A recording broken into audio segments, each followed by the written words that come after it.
같이 읽어보겠습니다. 빌립보서 2장 1절에서 4절까지.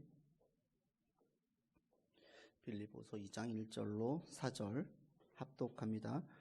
그러므로 그리스도 안에 있는 무슨 권면이나 사랑의 무슨 위로나 성령의 무슨 교제나 긍휼이나 자비가 있거든 마음을 같이하여 같은 사랑을 가지고 뜻을 합하여 한 마음을 품어 아무 일에든지 다툼이나 허용으로 하지 말고 오직 겸손한 마음으로 각각 자기보다 남을 낮게 여기고 각각 자기 일을 돌볼 뿐더러 또한 각각 다른 사람들의 일을 돌보아 나의 기쁨을 충만하게 하라.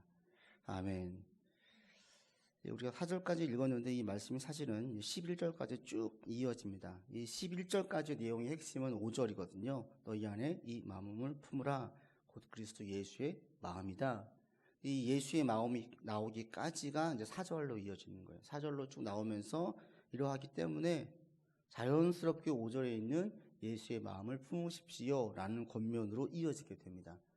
그럴 때 지난주에 말씀을 드릴 때에 교회 안에 있을 때 공동체가 어떤 공동체, 어떤 활동이 있는 공동체가 좋은 공동체냐, 또 그리스도인도 교회에서 어떤 것을 경험해야지 그게 진정한 건강한 그리스도인 되느냐라고 얘기할 때 세 가지 말씀드렸죠. 먼저 하나님의 격려가 있어야 된다. 이 권면은 격려였어요. 나를 인커리지먼트 해주는 격려가 있어야 된다. 또 한 가지는 위로다. 위로가 있어야 된다.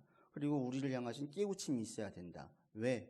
이 땅의 모든 삶은 우리한테 영적 전쟁이기 때문에 전쟁에 필연적으로 따라오는 것이 고난이라 힘듦이라 고난과 힘듦을 이겨내기 위해서는 계속 하나님께서 우리 아이들에게 해주는 우쭈쭈 하듯이 하나님께서 우리를 향해서 계속 격려해 주는 게 필요하다는 거죠. 내가 너와 함께 하겠다. 네가 능히 이길 것이다. 네가 반드시 승리하게 될 것이다. 이 시기 지나고 나면 반드시 네가 어떤 하나님의 역사와 뜻을 보게 될 것이다. 계속 격려해 주는 거예요.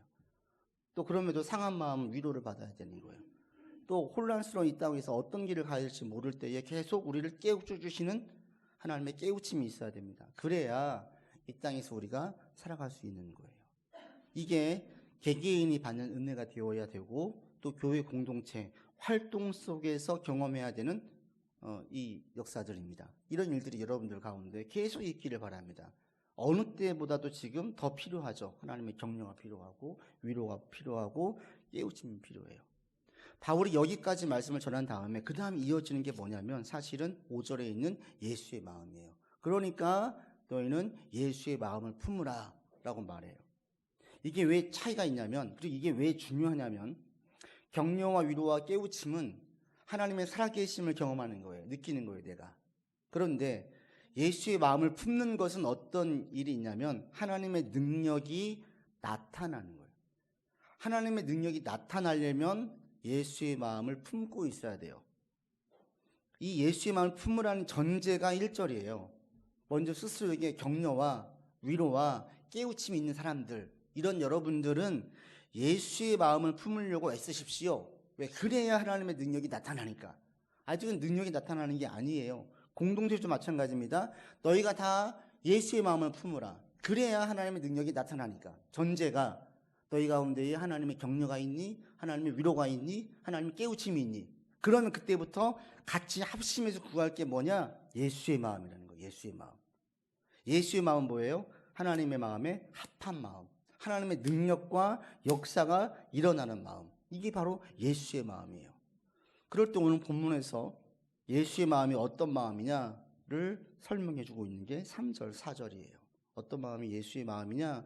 5절로부터 물론 예수님이 십자가를 얘기합니다. 가장 중요한 예수의 마음은 예수님께서 우리를 위해서 십자가 지심으로 보여주셨던 그것이 마음이 있었기 때문에 그게 예수의 마음이다. 그런데 그 5절로 나오기 전까지 3절과 4절이 있기 때문에 그래서 예수의 마음을 품으라고 이야기하며 3절과 4절의 권면이 예수의 마음으로 이어져요.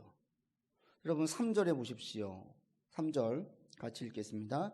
아무 일에든지 다툼이나 허용으로 하지 말고 오직 겸손한 마음으로 각각 자기보다 남을 낮게 여기라. 어떤 마음이 예수의 마음이냐? 3절과 4절에서 하나는 경계할 마음, 또 하나는 취할 마음을 이야기합니다. 첫 번째 경계할 마음은 다툼과 허용이 없는 마음. 개인적으로 공동체로 하나님의 격려와 위로와 깨우침이 있을 때에도 다툼과 허영이 있을 수 있다라는 거예요. 그래서 다툼과 허영을 경계해라. 다툼과 허영이 없는 마음이 이게 바로 하나님의 마음이다. 예수의 마음이다라고 얘기하고 있어요. 여러분 가운데 다툼과 허영이 없기를 바랍니다. 이 다툼은 뭐냐면 싸우는 게 아니에요. 다툼은 분쟁이에요. 파당이고 파벌을 짓는 거. 우리가 이렇게 무리를 만드는 거예요. A그룹, B그룹, 교회 안에서 보이지 않는 그룹이 형성되어져 있는 거. 이게 바로 다툼이에요. 이 다툼이 있어지면 분명히 분쟁과 갈등이 생겨지죠. 네 편, 내 편이 나누어지죠. 그러면 그 가운데에서 하나님의 능력은 절대 나타날 수가 없습니다. 하나님은 일치된 마음, 연합된 마음을 통해서 나타나시지 분열과 갈등을 통해서 하나님께서 그들을 통해 일하지 않으세요. 다툼이라는 것이 우리 안에 들어오게 되어지고 있어지면 이게 끼리가 형성되어져요. 친밀한 누군가 있으면 좋은데 지나칠 정도로 이 파벌이 형성되어져요. 자기 라인이 생겨지고 나는 이 사람이 얘기하면 이 사람과 나는 완전히 그냥 죽이 맞아가지고 이 둘만 끼리끼리가 되는 거예요. 다른 사람 말은 들어오지 않는 거죠. 이전에 이런 모습, 다툼, 자기 팔을 만지는 이것은 교회 안에서도 얼마든지 있을 수가 있어요. 전에 있던 교회에서는 부목사님과 좀 다툼이 있었어요. 제가 그때 선임으로 있었기 때문에 사실은 좀 꾸지람식으로 얘기를 했는데 이 다툼까지 갔는데 가장 큰 이유는 뭐냐면 너무나 그 사역자가 자기 부서만 아는 거예요. 자기 부서만 챙겨요. 모든 게 자기 부서 위주예요. 그래서 그 부서 내 사람들끼리는 되게 친밀한데 대신 다른 부서는 일방적으로 피해 볼 때가 한두 번이 아닌 거예요. 뭐 차량을 써야 된다, 장소를 써야 된다 이러할 때에 가장 먼저 하고 배려가 없어요. 전체를 보지 못해요. 일단 우리가 했으니까 우리가 써야겠다라는 거예요. 우선순위에 있어서 다른 걸 좀 더 해서 충분히 양보할 수 있고 다른 차선이 있음에도 불구하고 안 하려고 하는 거예요. 그래서 자기네 부서는 대단히 친했는데 다른 데와 계속 불필요한 마찰들이 계속 일어났었어요. 그래서 한 번은 제가 보다 못해서 얘기를 했던 적이 있습니다. 성경에도 나오죠. 고린도 교회를 보세요. 이 교회의 특징은 뭐예요? 일이 아니라 목사님들 때문에 싸우는 거예요. 지금으로 말하면. 저는 김 목사님 너무 좋아요. 저는 이 목사님 너무나 좋아요. 저는 박 목사님 너무나 좋아요. 아유, 다 싫어요. 저는 오직 예수님이에요. 이걸로 싸웠어요. 이게 얼마나 심했으면 바울이 편지를 써서 그들을 깨우치고 권면했겠습니까? 이게 얼마나 큰 분쟁과 불일치를 낳았으면 바울이 편지에다가 소소하게 썼겠습니까? 이렇게도 파당과 다툼이 생길 수 있다는 겁니다. 이것은 예수의 마음이 아니고 이러할 때는 하나님의 역사가 절대 나타날 수가 없습니다. 그리고 이 파벌은 조직이 커질수록 더 무서워요. 오늘날 정치를 보십시오. 이게 더하죠? 교회 안에서도 당파와 파벌이 있는데 교회 밖에 있는 세상에서는 어떻겠습니까? 더하면 더해지 절대 덜하지 않습니다. 왜? 교회는 그래도 예수님 중심으로 모여요. 예수님으로 깨우치려고 해요. 그러나 세상은 철저하게 자기에게 힘이 되고 도움이 되는 쪽으로 움직이는 드라이브 되는 거, 이게 세상이에요.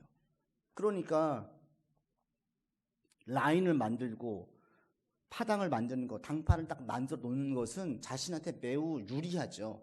적이 있어도 상관이 없어요. 내 편이 많이 있으면 이게 힘이 되어서 자기를 도와주거든요.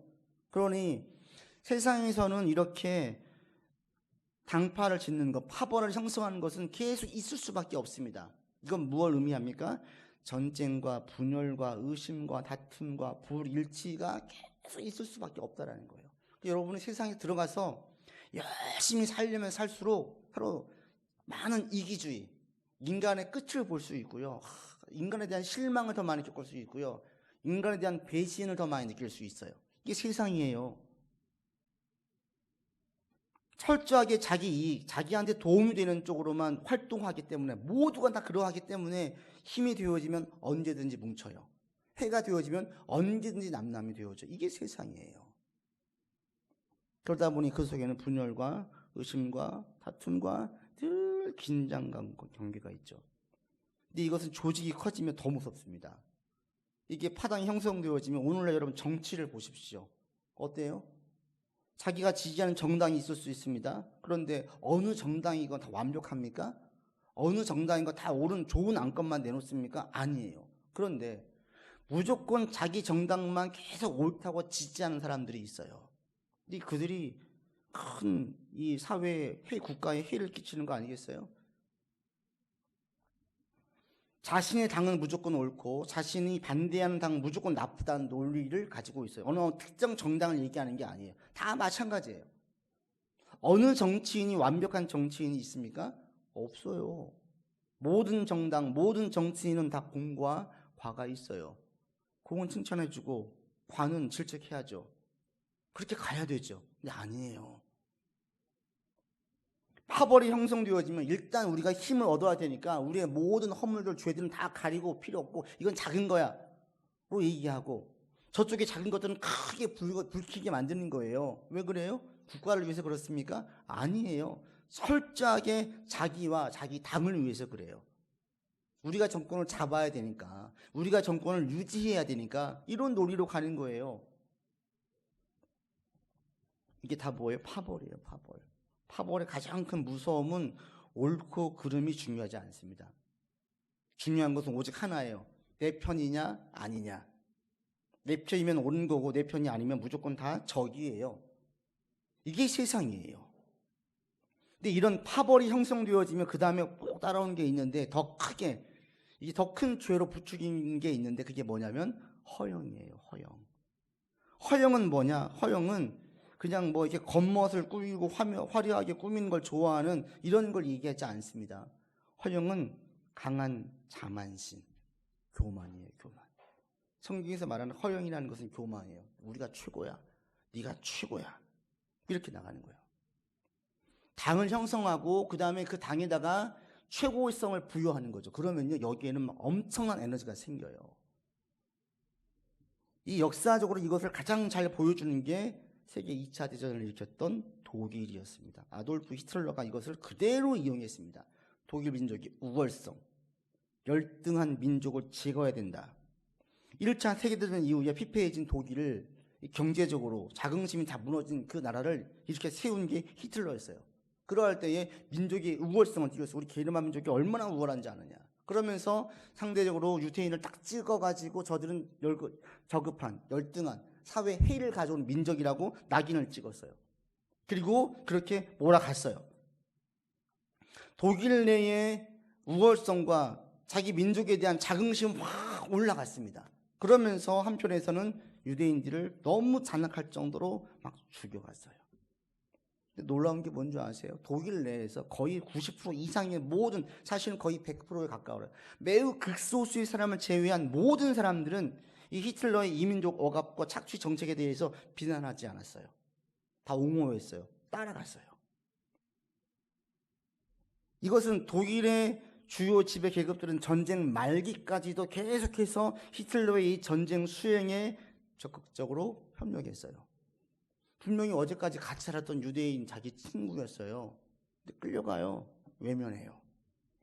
저들이 죽는다, 살인당한다, 그냥 수용소에서 무참하게 죽어져 간다, 가스실에서 죽어져 간다는 소식을 다 들었어요. 누구 하나 언론에 내지 않아요. 그냥 외면해요. 왜? 지금 우리가 잘 살고 있고 우리가 잘 되어져 가니까. 조금 양심의 가책이 왔어요. 그러나 외면했어요. 죽임당한 거 알고 있었지만 누구 하나 나서지 않았습니다. 매우 극소수의 사람들만 나섰어요. 이게 뭐예요? 우리 민족은 대단한 민족이야. 우리는 세계 최고의 민족이야. 이것이 그 민족으로 대동단결하게 했습니다. 그리고 끔찍한 일들 저지르게 했습니다. 다툼과 허영이 이렇게 무서워요. 세상이 이렇게 돌아가고 있어요. 세상 보세요. 웃는 것 같지만 뒤에서 끊임없는 전쟁을 하고 있지 않습니까? 계속 계산하고 있지 않아요? 나한테 도움이 되느냐 안 되느냐. 누군가에 갑자기 전화가 오면 무슨 생각 먼저 해요? 왜 전화했지? 이 생각을 먼저 해요. 무슨 도움을 받으려고? 무슨 어려움이 있어서? 이 생각을 먼저 하지, 마음을 열고 친밀하게 대하지 않아요. 이게 세상이에요.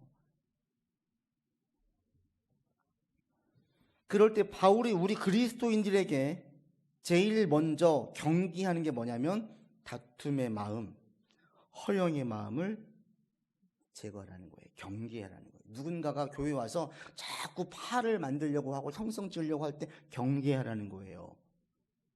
누군가가 어떤 사람을 지나칠 정도로 과하게 칭찬해주면서 당신은 최고라고 이야기할 때 이걸 경계하라는 거예요. 우리는 다툼을 일으키는 마음을 경계합니다. 내 편, 내 라인 없어요. 교회는 그게 없어야 됩니다. 어떤 지역군, 또 직업군, 특별하게 모여가지고 그것이 선한 용도로 하나님의 영광을 위해서 모이려고 했다면 좋지만, 예를 들면 의료계가 모여있어요. 의료 선교회가 모였습니다. 모이는 목적은 오직 한 가지죠. 선교를 위해서, 이웃을 돕기 위해서. 이런 건 좋은 거지만 그게 아니라 우리만의 특별한 끈끈함을 맺으려고 모여지는 당파라면 이것은 철저하게 경계해야 돼요. 여러분 개인도 마찬가지입니다. 여러분 이 땅을 살아갈 때 어떤 분들은 지나칠 정도로 자기 라인을 만드는 분이 있어요. 딱 내 사람을 딱 만들어 놔요. 그 사람들만 챙겨요. 힘들 때 이 사람들하고 딱 하나 돼가지고 막 나가요. 근데 그게 내 편을 만들려고 딱 만들어서 나갔다면 힘들 때 도움될 수도 있겠지만 악을 저지를 때는 더 큰 악을 저지를 수도 있다는 사실을 아셔야 됩니다. 그리고 이렇게 사는 사람들은 대부분 다 불필요한 싸움들을 하면서 살아요. 여러분 너무나 내 편 만들려고 하지 마세요. 우리 그리스도인들은 내 편 만드는 게 아니에요. 누구 편 만들어야 돼요? 하나님 편 만들어야 돼요. 하나님 편. 내가 하나님 편에 서고 사람들이 하나님 편에 서도록 권면해주고 도와주면서 우리가 알고 있는 하나님의 공의, 하나님의 정의, 하나님의 자비, 하나님의 선하심을 추구하도록 격려하고 권면하고 내가 그 편에 서면은 내 안에 있었던 많은 불안과 긴장과 갈등의 요소들은 사라져요. 여러분들 가운데 이런 은혜가 있기를 바랍니다. 사람들 만날 때 늘 긴장하시는 분이 있죠. 늘 불안해하는 분이 있어요. 저 사람이 딱 생각할 때 내 편인가 아닌가 따지는 분이 있어요. 얼마나 힘들겠어요.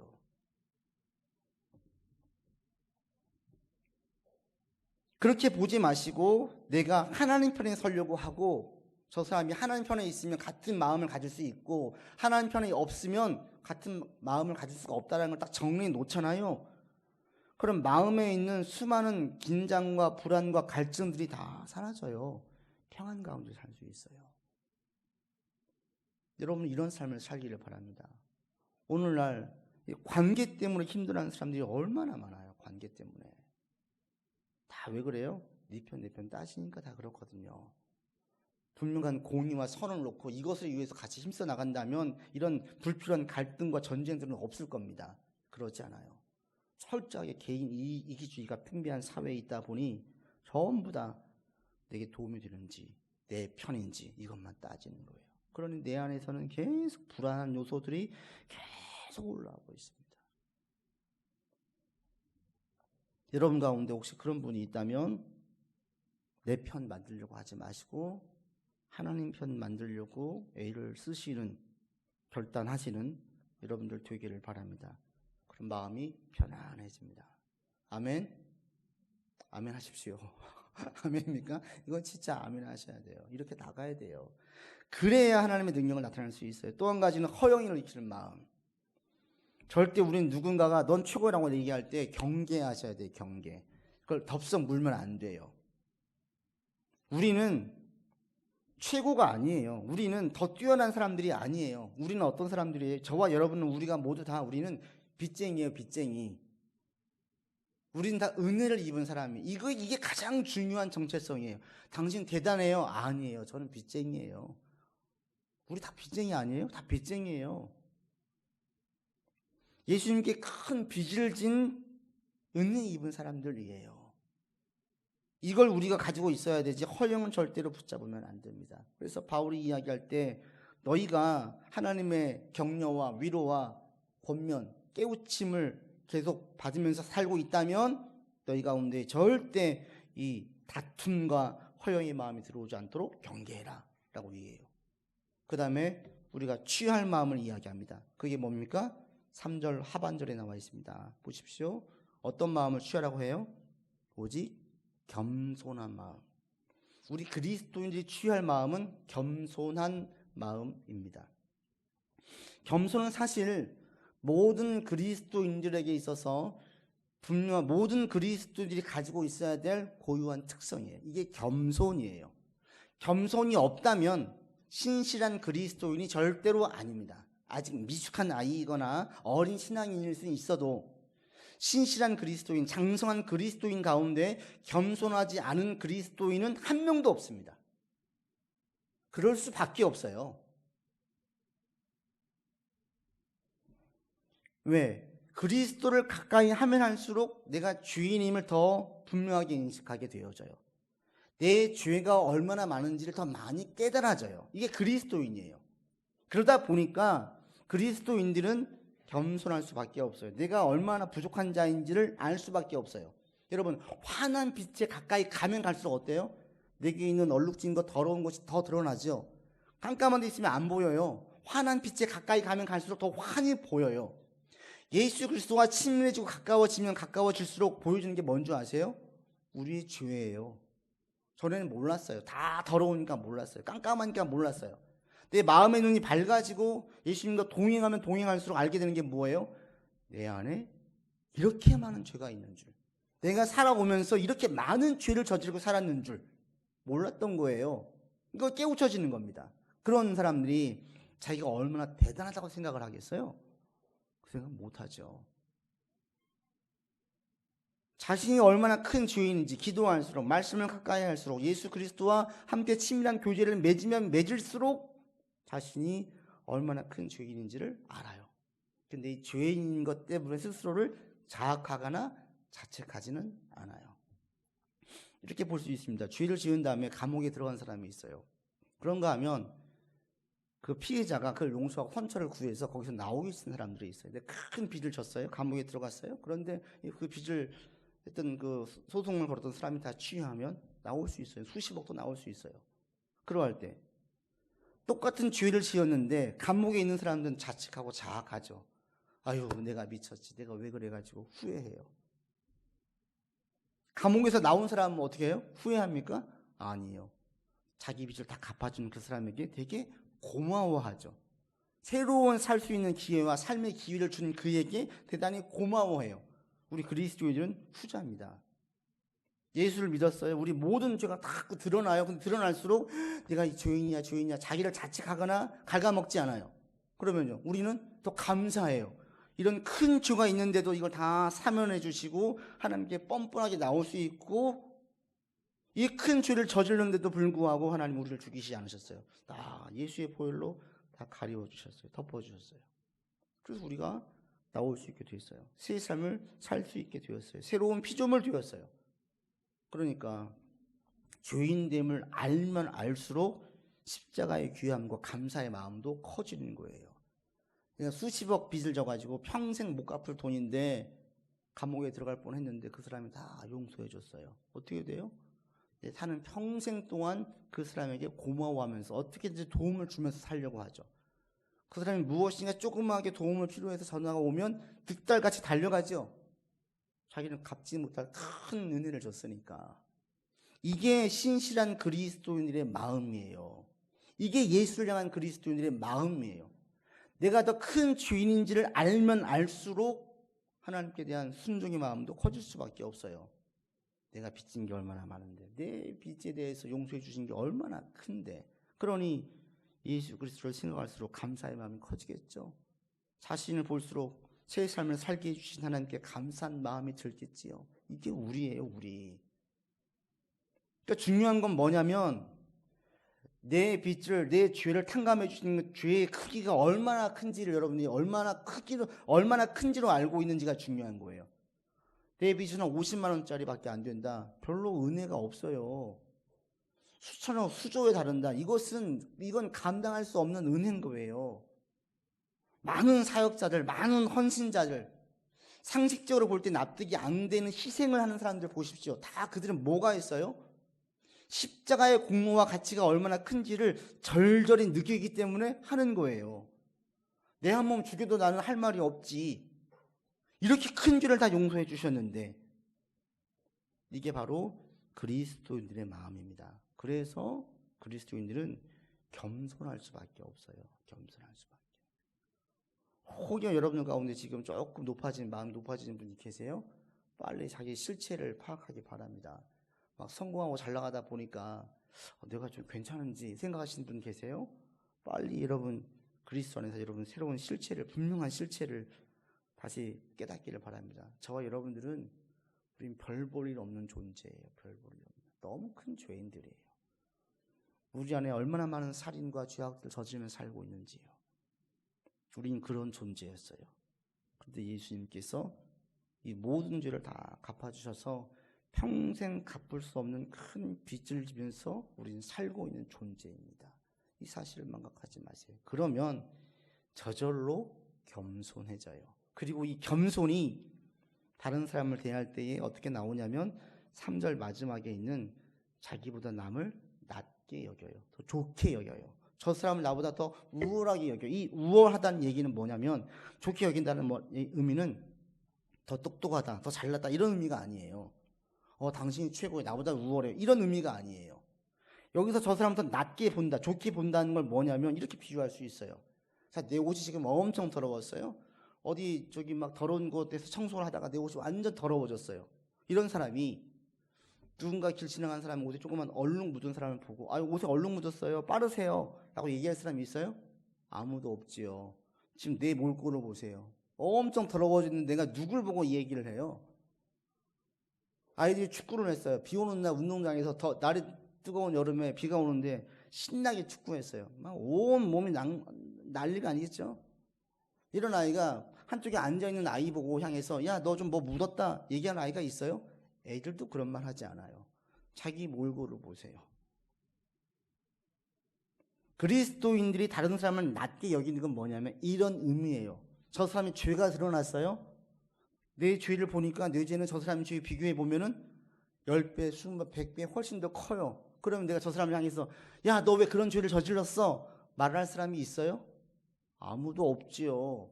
이렇게 말하는 사람은 누굽니까? 자기 실체를 모르니까 말하는 거예요. 자신이 지금 얼마나 더러운지를 보지 못하니까 말하는 거예요. 여러분 스스로 한번 보십시오. 여러분들 얼마나 많은 죄를 저질렀습니까? 과거보다 우리가 어린 시절 그때보다도 우리의 죄가 더 많습니까? 적습니까? 훨씬 더 많아요. 많이 가질수록, 지위가 올라갈수록 죄를 저지를 수 있는 위험도 또한 훨씬 커집니다. 그래서 진정한 신실한 그리스도인들은 기본적으로 누군가의 죄를 볼 때 정죄하지 않아요. 판단하지 않아요. 왜? 나는 저 사람보다 더 큰 죄를 저질렀거든요. 저 사람 지금 드러났는데 사실 나는 안 드러났을 뿐이지 더 큰 죄가 있어요.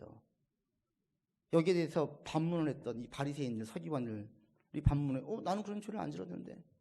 예수님께서 말씀하시죠. 너희 마음에 음욕을 품은 자는 이미 간음한 자래요. 너희 마음에 누군가를 미워하고 증오한 사람들 이미 살인한 자래요. 주교가 살인인 줄 아세요? 아니에요. 하나님께서 보실 때는 우리의 생각, 우리의 마음까지 행동과 동일선상에서 보십니다. 우리는 생각을 보지 못하지요. 마음을 읽지 못하기 때문에 죄로 안 느껴져요.